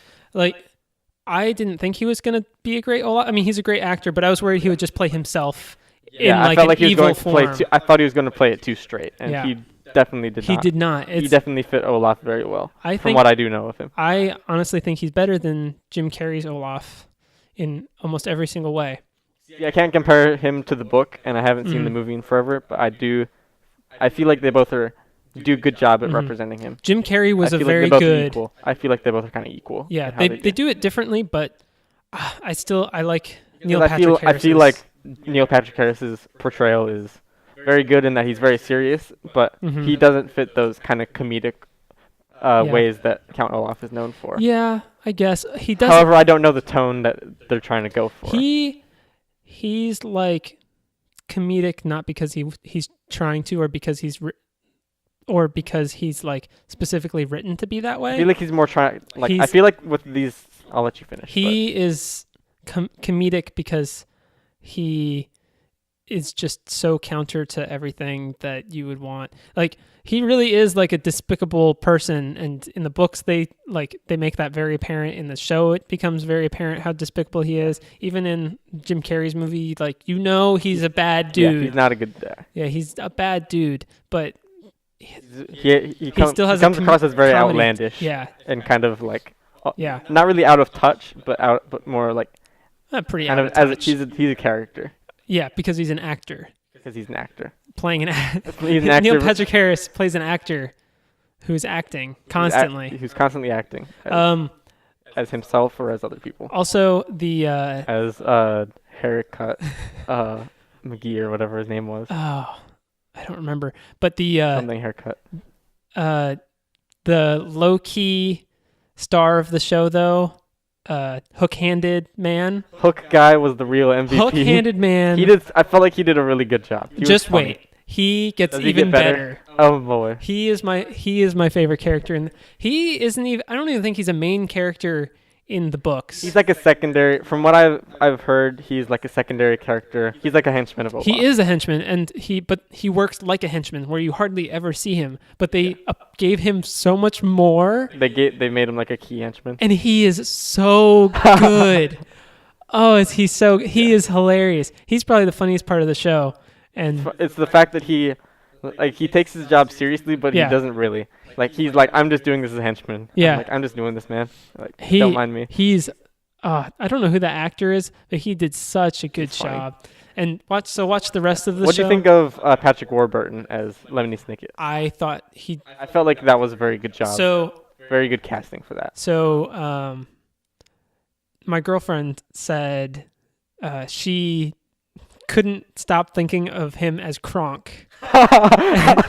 Every time he would speak, she would think it was Kronk speaking. Oh, man. And so she couldn't take half the show seriously. See, She I was- really liked it, though. That's good. She really enjoyed the show, and she hadn't read the books. Yeah, she hadn't read the books either. Yeah.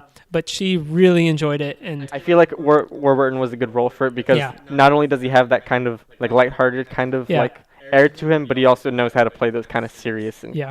kind of more like Well, he he turns knows how to be more kind of toned down a bit. Well, he from- turns a serious role into a funny role, which is Yeah. exactly what you need for Lemony Snicket. because he's a serious man who comes across not serious. Yeah. Well, the way that, yeah, it's The way like that he presents too. himself. Well, it's ridiculous. He's he's a serious man in a series of ridiculous events. Yeah.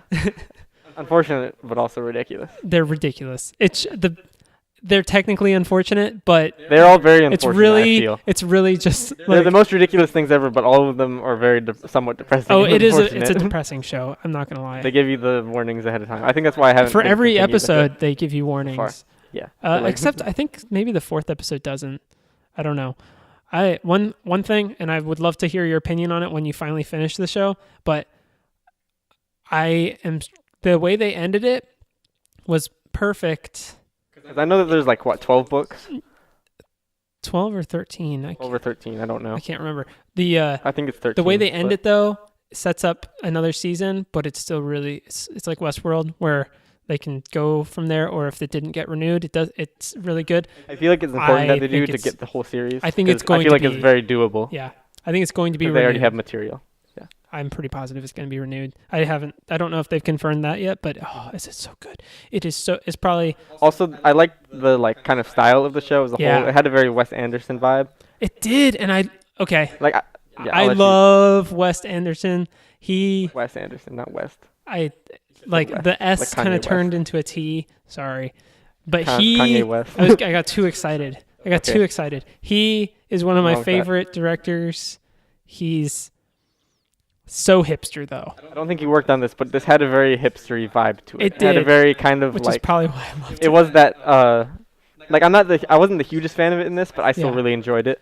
I felt like it did justice to what it needed to. I think in that it's very stylized. It's still like a reality, but it's so highly stylized that it becomes kind of absurd. It gives you that storybook feeling like you're supposed to have because it's a show about a book series. So and the way Wes Anderson's movies are, they're like storybooks. Yes. They're colorful, which this isn't. They're exaggerated. And everything is close to reality, but slightly off. Where there's just there's a playfulness and it's like everything's a toy almost. Yeah. To me, the way that I viewed this is that it was mixed between it was mostly Wes Anderson in style, but it had a bit of early Tim Burton in it because of the subject matter and the fact that it's a series of unfortunate events. Is that it did kind of have that early Burton of kind of everything slightly off in a sort of creepy way. Yeah. Like Count Olaf, all the townspeople, everyone's kind of everything's kind of slightly creepy, slightly off. Yeah. But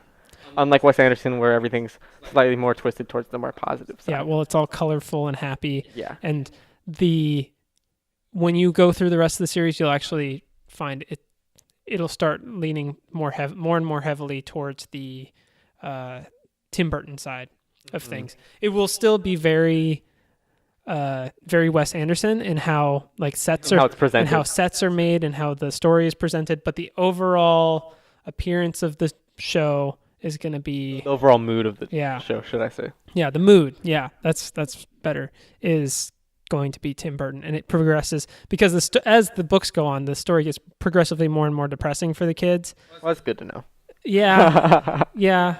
I mean, it is a series. They warn you in the title. They it's a literally series of warn unfortunate you. Events. And at the beginning of every episode, they have their little spiel. Also, Lemony Snicket's his side shows that he has in the episode. Every now and again, he'll just cut and do his own thing. They cut straight to him, and he's in his own place doing his own thing. Or he'll be explaining something. He'll cut to theater or something. Yeah, or he'll be in the area that they were in. Yeah. For where I think that's cool. The Baudelaires were. He cuts to being there. Also, as I know in the book, they also do that where he'll cut the story and start referencing his own thing. But I haven't read the book, so yeah, he'll reference his own experiences, but he doesn't. It's not like in the show. I like the way the show does it actually a little better than the way the book does it. But the way the book does it is it's he alludes to as in almost like flashbacks. He's as he's telling this story to us, he has a flashback where he gives you a sentence because he's obviously remembering about something that he had or that he encountered. Yep. But he doesn't tell you the whole thing because it's visual in the show. You're able to actually get that direct feeling of okay, he is having some emotional connection to these events. Yeah. Which isn't done as well in the books. although it's done very well in the books, I'm going to say. Just the show does it better. Yeah. I'm definitely liking the show. I'll probably, from what you've said, I will probably continue watching this. But I feel like we should kind of give an overview of what we thought on the first episode specifically. Yeah. Kind of give like a short summary. Like overall, like it did a good job at introducing things. I felt obviously it has to. Yeah. What did you think of it? What did you think of this first episode? I thought that the bad beginning should have been called the excellent introduction. Although those don't start with the same letter. But the incredible introduction. Incredible introduction. I could see that. It's because it introduces you into this world. Yeah, it's a little corny. And I think that's because for the first episode at the very least, they weren't sure if it was going to be a kid's show, a teen show, an adult show. Weren't really sure. And so they kind of have all the flavors in there. Like, it doesn't get too heavy on the adult stuff. It doesn't get too heavy on the kids stuff. On the kids stuff, and it doesn't really cater to any teen ideas. So it's no Drake and Josh. But no. Nothing can be Drake and Josh. But it is a very good adaptation of the first half of the first book. I felt like as a whole, this did a very good job at introducing everyone to the characters. It introduced you to overall, like what's going to happen in each episode. Yeah. Whereas they're going to be transferred from house to house, basically. It gives you finding new people. Gives a good idea of what you're getting yourself into. Although it does, I think you can see it in the show, in that first episode.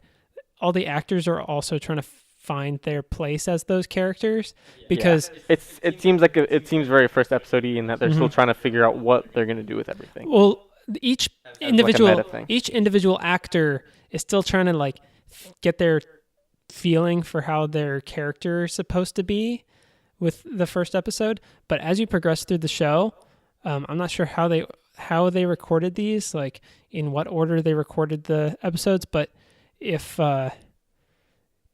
the feeling of the show is any indication, they start off and they have some semblance of how they want to do things, but they really blossom into the characters by the later episodes.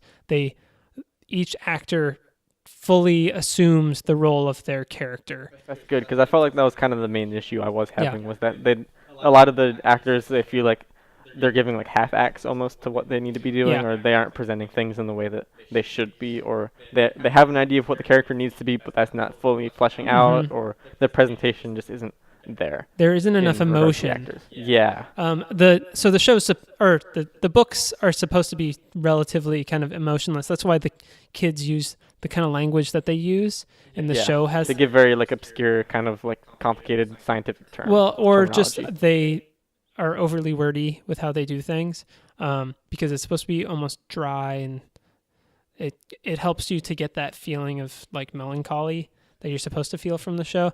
The show. Also, I'm not a big fan of Sunny the way they. Sunny never really doesn't improve that much.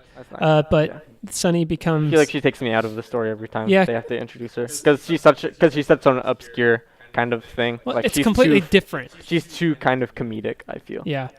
Like the fact that the kids are able to talk to the baby and they have the dialogue on the thing. It's very complicated. Like, it's funny, it's a good gag now and then, but it's also like it kind of draws away from what the story is trying to say. Yeah, if I remember right, they start using it less and less as the season goes on.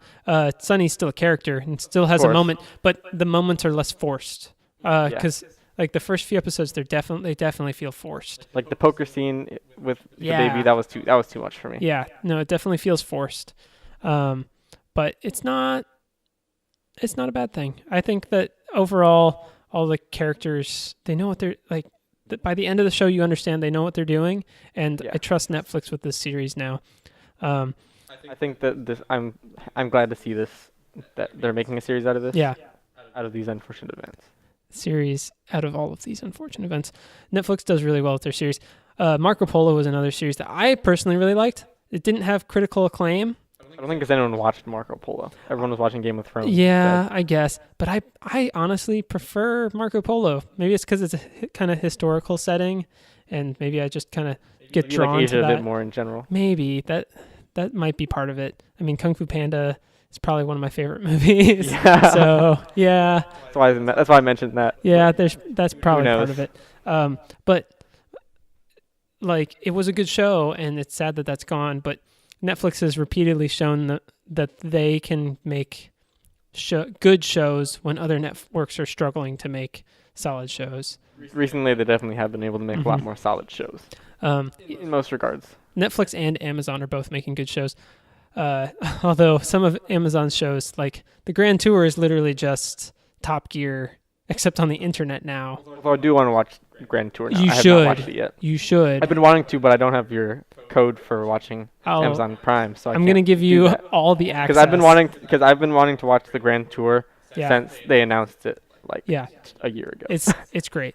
The first couple episodes, they try really hard to be Top Gear still, but then they finally figure out, okay, we're not Top Gear.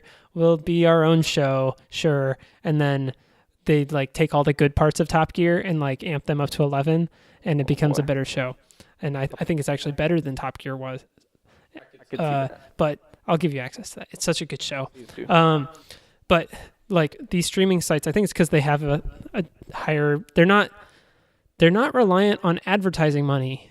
Not as much. So, they can, as long as they have viewers, then they can basically make what they want. So they can make these more serialized shows, which are much more interesting and much more engaging than average TV shows. Network TV shows, they're generally aren't serialized, and they're not. I mean, you can't binge watch them, which is part of why they aren't serialized. You can watch them out of order. Yeah. Netflix, it's hard to watch things out of order, which is really nice. That's the thing with media and TV and things like that nowadays, is that we've gotten to the point where it either needs to be its short, self-sufficient thing, where it has to be its own bubble, and for example, YouTube video, where it has to be short and concise to the point where someone wants to watch it, or it has to be long and lengthy to the point where you have to be able to binge it. In its entirety, or be able to come back to it when you want. Mm-hmm. You can't go back. The problem with TV nowadays that a lot of people are kind of seeing is that you have to wait for the channels to show the times you want. Mm-hmm. And people nowadays, because of the way that kind of culture has shaped itself, is that we've gotten away from wanting to do that, and we want to work on our own schedules rather than have to work on the schedules of a TV provider. Yeah, and people are willing to pay that money, and I mean, I'm willing to pay that money if I can have my content delivered when I want it. Then it's the logical progression. I feel. Yeah, television. The reason why I don't watch television anymore is because I don't have a schedule that allows me to watch the shows that I would ever want to watch on television, because they're right after, they're prime time shows, but because I'm in college, prime time is prime homework time. Yeah. So I'm not in front of the TV. I'm in front of homework. That's the main issue, is that with televisions, that because they're stuck on that schedule and everyone has a different schedule, they can't do anything, basically. They're stuck. Whereas something like Netflix, here's all the content you can want. Click on what you want, and you get to choose. Mm-hmm. Now there are greater ramifications when it comes to what the media being produced is like and things like that, but I don't want to get into, because it's a whole can of worms that I could open up. Talk about for days. But I think that having the subscription model and the subscription model is effective. Allows for better shows to be made, and part of it's because of the binge watching ways, and the other part is because of the money that they're able to put into every single show. I agree with that. Television is one of those problems. Yeah, I'm gonna call it a problem, because they're. Oh snap! TV's a problem. But it's one of those problems where throwing money at it can get you some results. Not all of the results, but it can get you some results. And but Netflix also does really well with just coming up with cool ideas and supporting cool ideas. And I'm not sure if that's because they can throw money at the problem. If it's a cool idea, throw money at it. We'll get it on Netflix, or we'll get it on Amazon. But have you watched Stranger Things? I've only watched the first episode, when you had to forcefully sit me down and watch the first episode. Yeah, because it is so good. I enjoyed the first episode. Because series of unfortunate events. I can speak, I'm pretty sure. But like that, I wasn't the biggest fan of the first episode. I like the universe and the story that it's telling, but the first episode was kind of meh. Not sure how this is going. I want to see more of this, but I'm at the point where I'm not super invested in it yet. Keep going. You have to go deeper. I will at some point. Yeah. Like Lost. Go deeper on it because Inception. that's another Netflix show, and I think they just won an award. I don't know what the award was. I wouldn't be surprised if it was something big. It was, I'll link the speech that they gave down below because that speech was awesome. Wow, was that an awesome speech? Also, the main actress had the craziest expressions on her face. I'll show it to you. But, that show deserves every recognition that it can get because it does everything right where television these past few years has been getting it wrong. Like it does. Well, where do you think television nowadays has been getting it wrong? Where if you're saying that it's getting that a lot of things right, I think it's how they see the audience. The show, the way the show works is you're seeing things from the perspective of, like, not only are you seeing it from the perspective of these kids, but you're also seeing it from like a higher out perspective where you can see everything else that's going on. The third person. Yeah, like third person, omnipresent. Yeah. And but they don't assume you're an idiot. Television a lot of times assumes you're an idiot and does all of the thought process for you. That's where true. They're just like, here's the plot twist that we've been super hinting at. We've told you about it for the past half hour. They have the Harry Potter, or not Harry Potter, they have the Fantastic Beast syndrome where they're they're like, you're too dumb to understand. Let me tell you all these things, so let me show you 100 times that this thing is happening. Well, let me show you that this is the evil dude.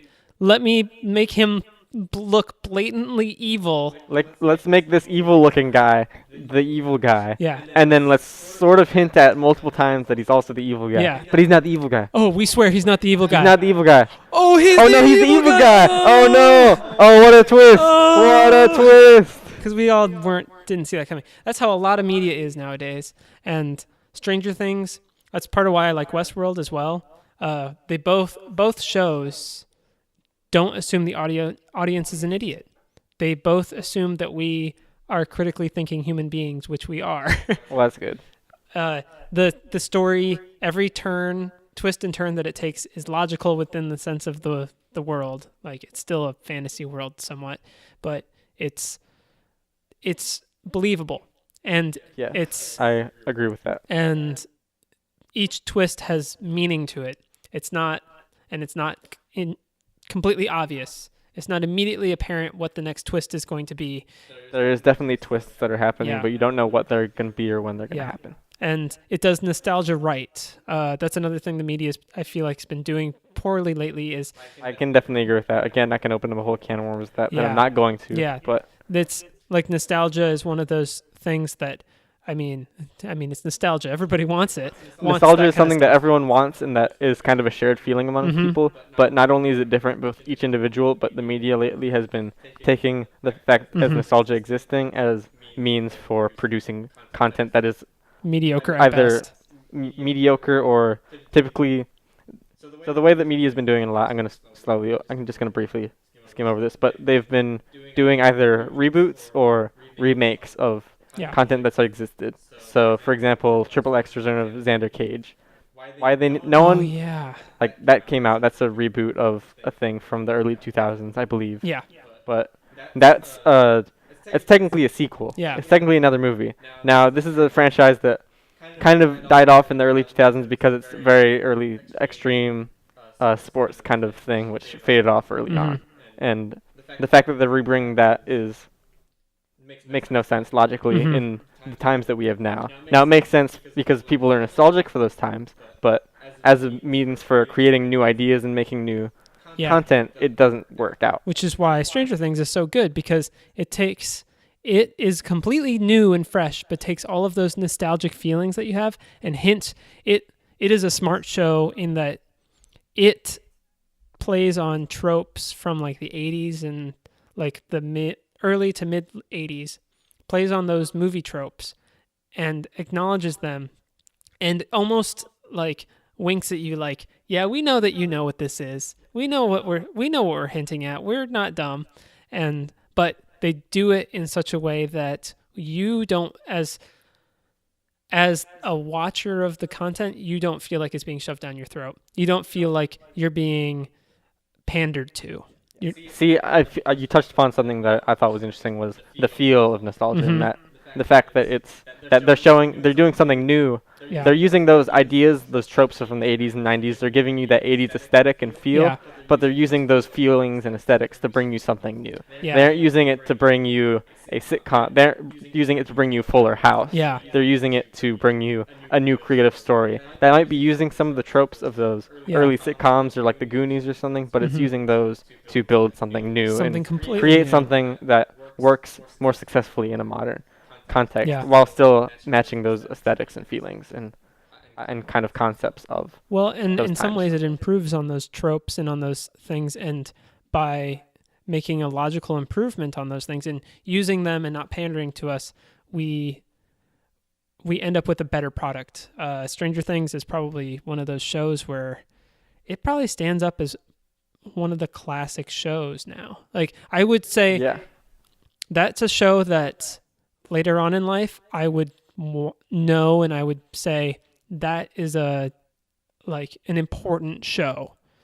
Yes, I feel like it is definitely a media important show. I feel like just the way that it story tells and the way that it perfects those early or those like tropes of before, as well as bring forward new ideas. It's pretty successful. Yeah, I absolutely love it, and Netflix is knocking it out of the park.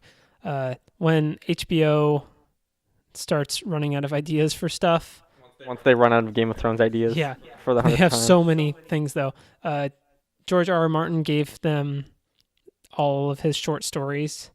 Oh, no. All of them. So that's a thing. It's basically all he's been writing for the past 20 years. I know. He still hasn't finished his newest book, which... Probably won't. No, he will. He said he's close. So... How many times has he said that? Like, I don't know. 30, I think he came times? Out recently and said that he was really close. So who knows? With him, you can't... Watch, he'll be like, it's close. And then I have to send this to my editor. And the editor's going to be like, you need to change all of this. He dies because he's so old. He's old. Isn't he in his 80s? He's old. I don't know how old he is. I'm pretty sure he's in his 80s. He's like Santa Claus. He does look like Santa Claus. Santa Claus with suspenders. He's old. He writes fantasy books and also lives in the North Pole. I don't know about that last bit. I'd have to fact check that. I know the second part's true, though. Yeah. He definitely, Santa and George R.R. Martin both write fantasy novels. That's why we get so many fantasy novels every year. I mean, have you read Rudolph the Red-Nosed Reindeer? Santa wrote that? Spoilers! Nah, that's something else. All right. But still. Stranger Things is good, and I need to finish watching it. You should. You should go back and just finish all these shows. That's your homework. But I have a bunch of homework already. I have college. Yeah. That's true. College first, Netflix second. Switch to a movie major, a film major. I could just watch shows and movies all day. I know one of my friends, they're in a film class that they've taken as one of their English classes. Really? And they're they just have to write essays about stuff, but they watch Inception, stuff like that. Really? Oh, man. I should have done I'm like, that's an easy class. I want to take that. I wish I had time in my schedule for that kind of a class. They filled up one of the English credits, which is why you did it. So you should probably do the same thing. Well, I already did. I'm already going to have my English credits done. Use it as a tech elective or something. I'm going to try and find a storytelling class and figure that out. That's what I'd like to do. Signs on campus for Russian fairy tales. I've seen another one. There was children in literature. Huh. There's a bunch of weird ones. The Russian fairy tale one is really interesting. Also, I told you about the fact that there is a dragons class. That is a class that I don't remember that class. So me and my friend was telling me about all these obscure classes that they offer here on campus, and one of which was a class simply titled Dragons. Is it what? Now, what the way school that is it in? It is an English class.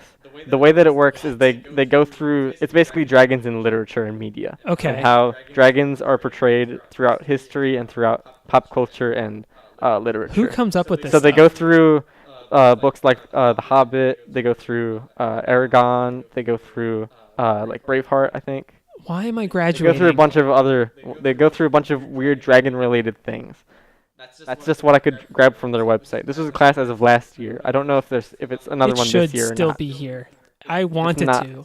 Me and my friend, we said that if they still offer it, we are going Oh, to take you it. should. Because it is the dumbest Like, joke that's class. amazing. But it sounds awesome, and I would I totally have do this it. feeling that it might be harder than you would expect, but at the same Well, time, it's it's a lot- about dragons. It's about dragons, Like, which dragons are Who can awesome. complain about that? Dragons. Dragons can't even complain about dragons. Yeah. It's like my political science class where it was the politics of Game of Thrones.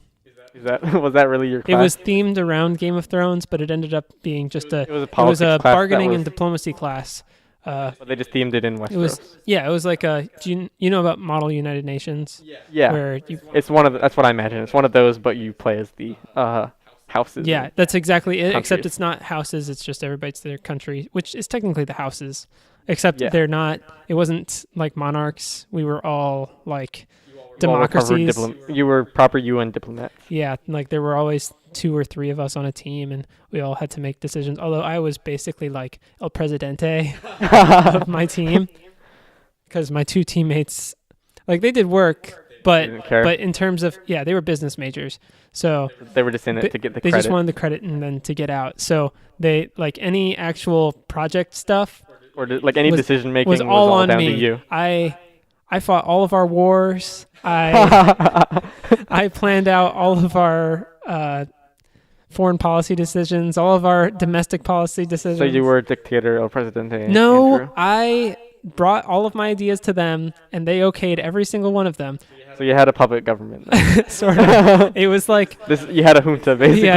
It's like if you have it's like if one party has both or all 3, like the House, the Senate, and the presidency. Like I said, you have a junta. Yeah, where basically. You are the dictator, but you also get to choose, or you have people under you that are still technically part of the government, but Yeah. they still all feed into you. Yeah, basically.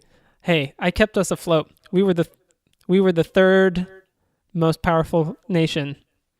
I brought Ibn greatness. We were the great land of Ibn. Thank you, El Presidente. We were that was such a fun class though, because we were. I ended up starting the international police in that because there was one team that was like a troll team. They were out to screw up everything. They started a terrorist cell in the game. They set up like proxy wars between nations. Oh no! They went full Cold War on this on this thing, and That is they awful. were by the end it totally broke down though, because my professor just as long as you could make reasonable claims, you could basically buy whatever you wanted. One country saved up enough money and basically gave my professor some plan. I don't know how they came up with these numbers. As an aerospace engineer, it blows my mind. I told them that their numbers were completely wrong, but they basically said that they would blast their island into space. Yeah. So That is amazing. so on the last day of class, oh boy. the troll nation decided to launch all their nukes, and then all the other nations, except for mine, because we had a missile defense. Not that that mattered, because the entire world was nuked. The rest of the world was new, but you had missile And then defense, so you're good. this one country blasted their island into space. That is probably the best Yeah. option in that course. And then another nation like built an ark or something to go to another planet, and both nations ended up surviving because they went to the 'Cause they went to to the other space. planet. And I was like, really, guys? I mean, it makes sense because it was pointless to That's the continue. easiest cop out Yeah, ever. it was pointless. And even the professor was like, really, guys? I wanted to continue this on to next semester, and you guys destroyed everything. Now, first off, everyone blew everything up except for there's your country on Yeah. there as the only one on this desolate planet, and then the other 2 were in space. If there's one thing that class taught me, is that there are no rational actors in international diplomacy, at least when there's no stakes involved. When there's no stakes, politics are insane. They're not politics anymore. They're role-playing. It's a fantasy game. I would bring up Dungeons and Dragons, but I feel like that's good for another time. Yeah, we'll talk about board gaming some other time. Yeah. So, which I think is a good way to kind of close off this podcast, I feel. Yeah. And with that, thank you all for listening. Be sure to like and share this podcast. We're on iTunes, on YouTube, Google Play Store, basically anywhere that you can find a podcast. We're probably on it. So definitely share this with your friends, your family, anybody who you think would be interested in this podcast. Yeah. And thank you guys for listening, and we'll see you in the next one. Yep. Thank you again.